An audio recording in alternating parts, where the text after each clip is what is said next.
नमस्कार, मैं डॉक्टर सुवर्चला जीवा फर्टिलिटी सेंटर्स में साइंटिफिक डायरेक्टर हूँ। आज हम ये जानने की कोशिश करेंगे कि पुरुषों में किन कारणों की वजह से इनफर्टिलिटी ज़्यादा होता है जिनसे वो पिता नहीं बन पाते। तो सबसे इम्पॉर्टेंट और सबसे महत्वपूर्ण कारण ये है कि एज का ज़रूर लिहाज करना चाहिए।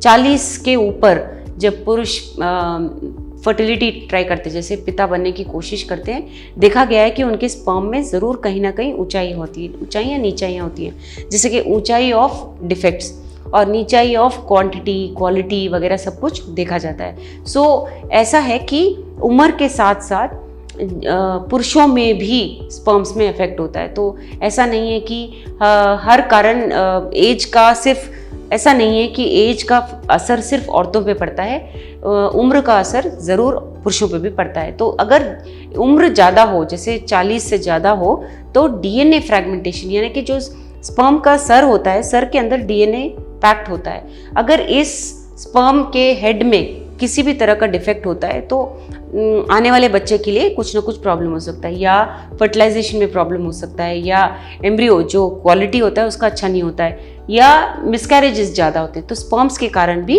ये अवश्य इनफर्टिलिटी का प्रॉब्लम देखा गया है। दूसरा कारण ये है कि वज़न अगर ज़्यादा हो, पुरुषों में अगर वज़न ज़्यादा हो, डायबिटीज़ के कारण हो, या ओवर ईटिंग की वजह से हो, लाइफस्टाइल की वजह से हो, किसी थायराइड इम्बैलेंस की वजह से हो, किसी भी कारण अगर वेट ज़्यादा होता है तो हार्मोनल इम्बैलेंस भी होता है, जिसके कारण स्पर्म प्रोडक्शन में प्रॉब्लम आना शुरू होता है। तो ये ओबेसिटी की वजह से भी इनफर्टिलिटी बहुत ज़्यादा देखा गया है। ये सारा स्टैटिस्टिक्स जो है दुनिया में निकाला गया है, हर जाति के लोग, हर प्रांत के लोग को स्टडी किया गया है और देखा है कि ओबेसिटी अवश्य इनफर्टिलिटी के ऊपर बहुत प्रभाव दिखाता है। तो अगर ओबेसिटी डायबिटीज़ की वजह से है तो उसको ट्रीट करना चाहिए। ओबेसिटी एक्सेसिव ईटिंग की वजह से बहुत ज़्यादा खा रहे हैं तो डाइट एक्सरसाइज के साथ उसे कंट्रोल करना चाहिए। ये सब करने पे स्पर्म प्रोडक्शन का इम्प्रूवमेंट भी देखा गया है। तो अगर आप अपना वेट और ये डायबिटीज़ का प्रॉब्लम सॉल्व करते हैं तो अवश्य आपके स्पर्म में भी इम्प्रूवमेंट देखा जा सकता है। तीसरा कारण ये है स्मोकिंग।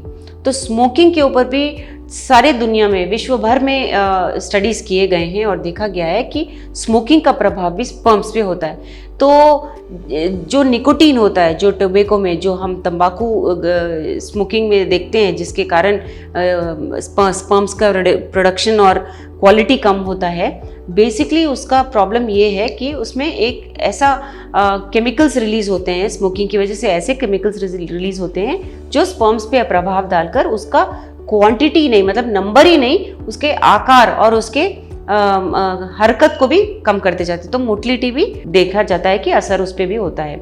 और अगर हम देखा जाए कि जो बॉडी बिल्डर्स होते हैं, जो टेस्टोस्टेरोन का सेवन करते हैं, जो स्टीरॉइड्स इंजेक्शंस लेते हैं बॉडीज़ और मसल्स बढ़ाने के लिए, उनमें भी ये देखा जाता है कि स्पर्म प्रोडक्शन कम होता है। तो अक्सर जो फर्टिलिटी के लिए कोशिश कर रहे होते हैं उनको ये सब ड्रग से दूर रहने के लिए कहा जाता है। और एक कारण ये है कि जो बहुत ज़्यादा देर बैठते हैं, जिनके काम ऐसे हों, जैसे दुकान के मालिक हों, या कोई गाड़ी चलाने वाले हो, टैक्सी ड्राइवर्स हों, या कोई सॉफ्टवेयर एम्प्लॉयज़ हों, जिनकी किसी का भी लाइफस्टाइल ऐसा हो कि वो बहुत देर बैठते हैं और हीट बहुत ज़्यादा जनरेट होता है उनके टेस्टिकुलर एरिया में, उनके भी स्पर्म्स में क्वालिटी और क्वांटिटी में घटाई देखी जाती है।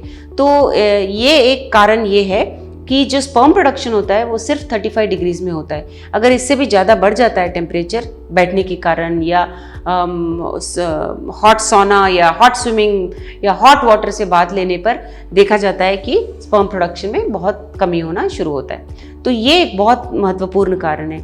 इसके अलावा आप देख सकते हैं कि बहुत ज़्यादा प्रदूषण हो गया है।